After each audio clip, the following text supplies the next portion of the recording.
Good day, everybody. Here we are on the Bible in the year 2021, day 48. Can you believe you've been at this long that long? Wow. Proud of you guys. You're doing well. Leviticus 14 and 15, just two chapters today. And yeah, it's going to be that short as well. So when we read through this, the first 20 verses, um, it may come across like this is terrible. This is heartless. Um, but as we've been talking about before, there we should be able to identify with this in ways that maybe we couldn't have identified with it before. With the whole understanding of isolation and quarantine and such. And there, what really strikes me about this is actually the level of compassion that is involved here, because to send somebody out of the camp because they have a skin disease may sound terrible, but when you realize how devastating it would be if that went unchecked, the Israelites are living in close quarters. There's 1.5 million, a couple million of them now, who are living together in this. It's huge, and it is so open, so ready for disease just to spread through all of that. So steps have to be taken.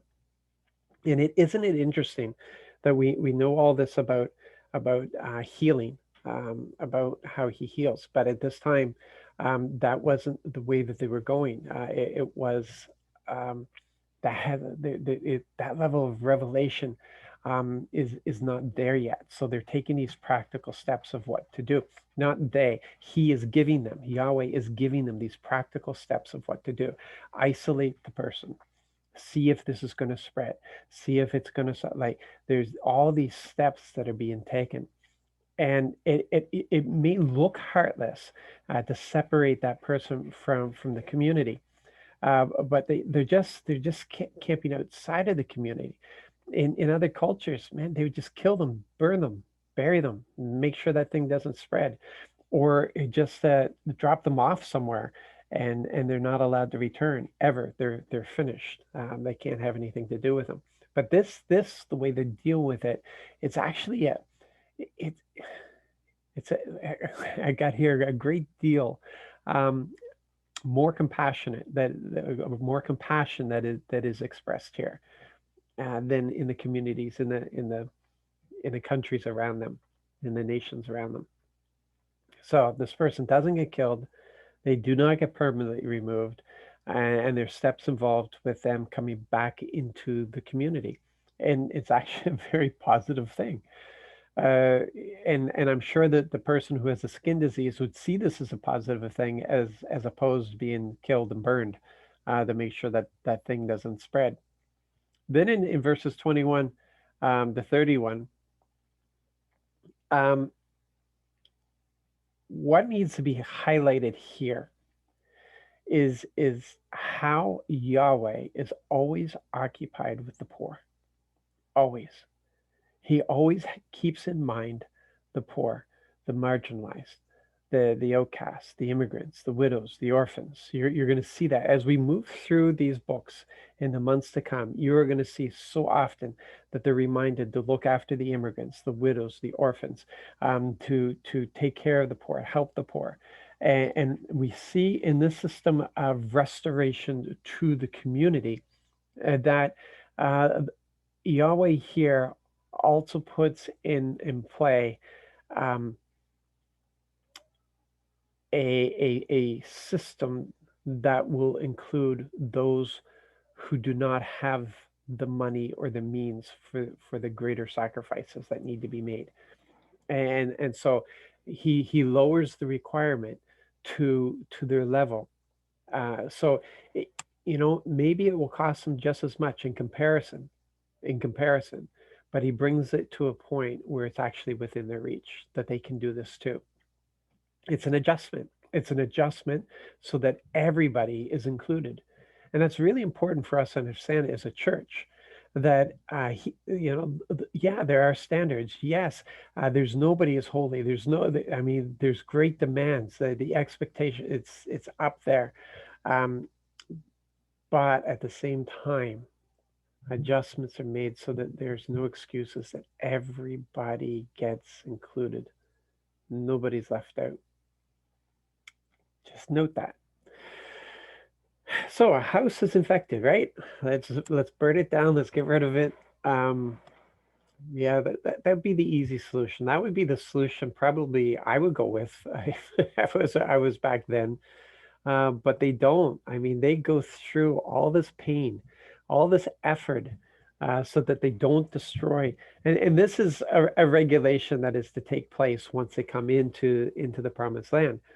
You've got the removing of the infected area to take out the stones or the bricks that were infected, first of all, scrape everything down, replaster everything, see if it comes back. If not, that's great. You make your sacrifices, blah blah blah. If it does, tear the place down. That's a lot of work, just to save the structure. Why not tear down and just rebuild?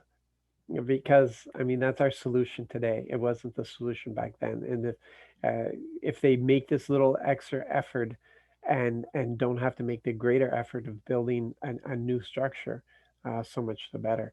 So yeah, we should have a different thinking when we look at all of this. It's not the fast solution that necessarily is the best solution, and it's taking the time, and it's yeah, giving things opportunities here. Don't just assume. Don't make assumptions. Then we go into Leviticus 15, and we're not going to go that much into it. I mean, you're going to be scratching your head thinking, wow, this is the fastest video that we've done.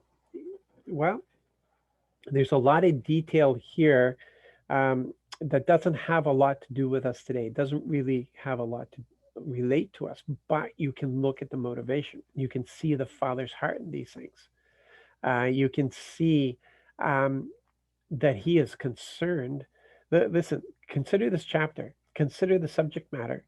There's nothing. There's no subject that is unimportant or beneath the Lord. He's interested in everything. He's involved in everything. Everything matters to Him.